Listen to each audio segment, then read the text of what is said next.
pace of existing home sales in Florida remained sluggish in April, though an important milestone in home sale prices was also reached, all according to the latest housing market statistics from Florida Realtors. Let's start by looking at a chart of closed sales of existing single-family homes in Florida over the last few years. And let's focus specifically on this year and last year.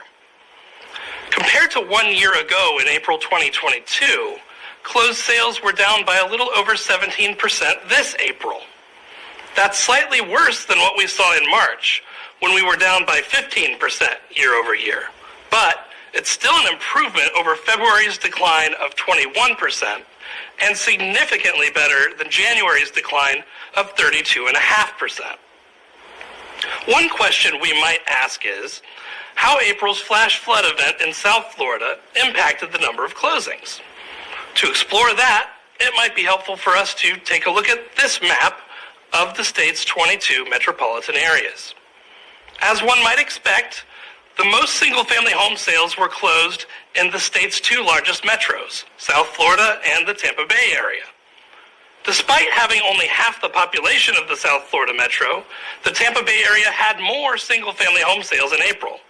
But that's actually a normal occurrence, simply due to the fact that single-family homes make up a much larger share of the housing stock in Tampa Bay than in condo-heavy South Florida. So let's instead look at the year-over-year percent change in April sales for each metro. South Florida's year-over-year decline in April was about 21%, which is slightly more than the statewide decline of 17%, but comparable to what we see in Northeast Florida, the Panhandle, and Southwest Florida as well.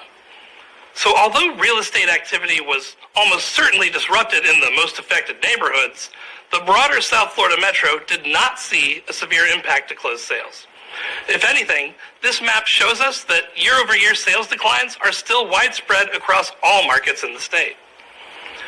Now, let's jump back to the statewide chart of single-family home sales just for a second. While we usually focus on year-over-year changes because they aren't influenced by the seasonality of the real estate market, it's hard not to notice that there were almost 3,000 fewer closed sales in April than in March, a month-over-month decline of nearly 11%. A similar decline occurred at this time last year, but that one was partly due to the shock of mortgage rates starting to take off. This year, mortgage rates are much higher, but have at least been stable, with the average 30-year fixed rate staying in the 6 to 7% range.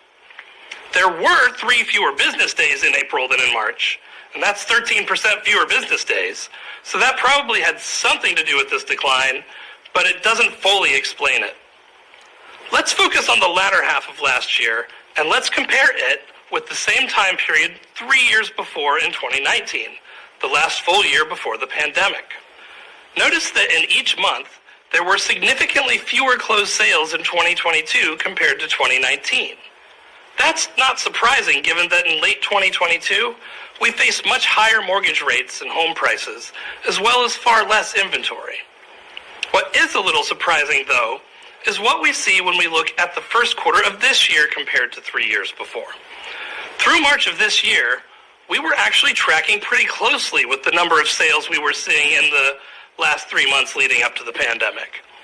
Closings were a little suppressed in March 2020 because of the onset of the pandemic, but the real impact of closings didn't fully manifest until April. So this year, we were looking pretty good by pre-pandemic standards for closed sales, up until April. By comparison, 4 years earlier in 2019, sales were not down, but rather up month over month from March to April. That was actually a normal occurrence in the pre-pandemic market. Let's look back at 2012 through 2019 on the chart just to see. Sales were down from March to April back in 2012, as we were still in recovery mode from the Great Recession. But the only other time it happened during this stretch was in 2017. In the other 6 years during this period, April's sales outpaced March's sales. Not by a lot in most cases, but they certainly were not down significantly.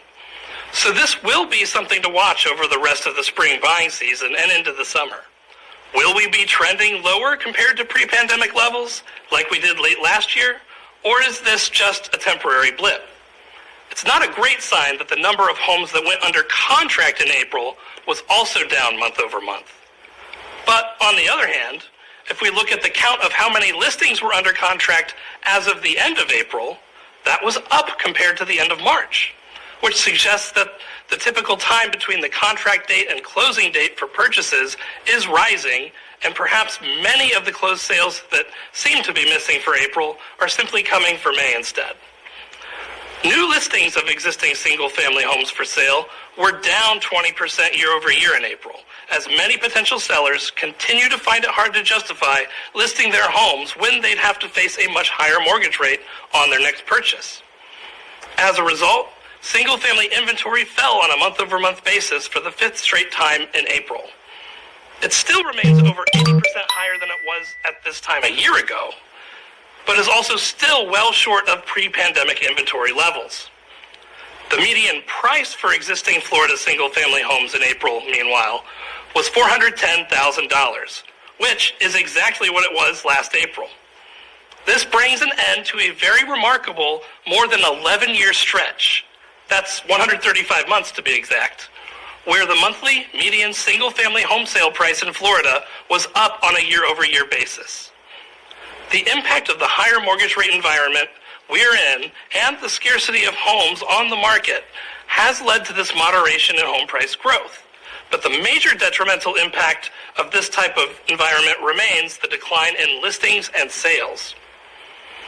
The streak of consecutive months of median price growth is, on the other hand, still very much alive in the townhouse and condo category.